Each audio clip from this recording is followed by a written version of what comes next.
In the history of South Africa, few love stories were as powerful and as tragic as the relationship between Nelson Mandela and Winnie Mandela. At first, their story looked like something legendary. Nelson Mandela was a rising lawyer and freedom fighter, deeply involved in the struggle against apartheid. Winnie Mandela was young, intelligent, fearless, and determined to fight injustice. When they met in the late 1950s, there was an instant connection. In 1958, they married, but their marriage was never going to be ordinary. Only a few years later, Mandela was arrested by the apartheid government. In 1964, after the famous Rivonia trial, he was sentenced to life imprisonment. Mandela would spend the next 27 years behind bars, much of that time on Robben Island. For most people, prison would have ended their influence. But outside the prison walls, Winnie Mandela became the voice of resistance. She faced constant harassment from the government. She was arrested many times, placed under house arrest, and even exiled from her home. Yet she refused to be silent.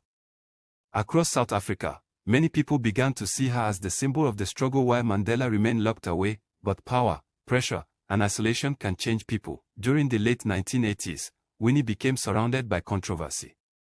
Around her was a group of young men known as the Mandela United Football Club.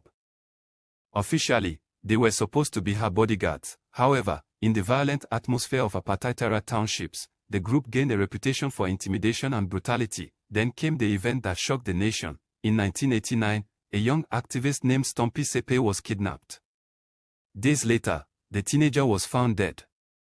The case created outrage across South Africa. Winnie Mandela was later convicted of kidnapping in connection with the incident, although the murder charge was overturned. By the time Nelson Mandela finally walked out of prison in 1990, the world celebrated his freedom.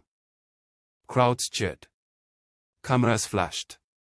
And beside him stood Winnie Mandela. To the public, it looked like the reunion of a heroic couple who had survived decades of struggle, but behind the smiles, their relationship had already been deeply damaged. During his years in prison, Mandela had heard disturbing reports about the violence surrounding Winnie's name.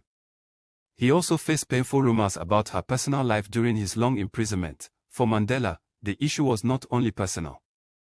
He believed the struggle against apartheid had to maintain moral authority. The controversies surrounding Winnie troubled him deeply. At first, he tried to save their marriage, but the distance created by nearly 3 decades apart, and the growing scandals, proved too much. In 1992, Nelson Mandela made a heartbreaking announcement.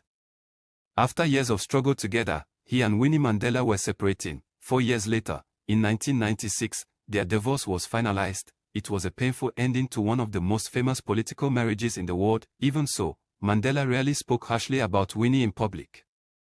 He understood the enormous pressure she had endured while he was in prison. And despite everything, he acknowledged the role she played in keeping his name alive during the darkest years of apartheid. Their story remains complicated. To some people, Winnie Mandela was a fearless revolutionary who refused to bow to oppression.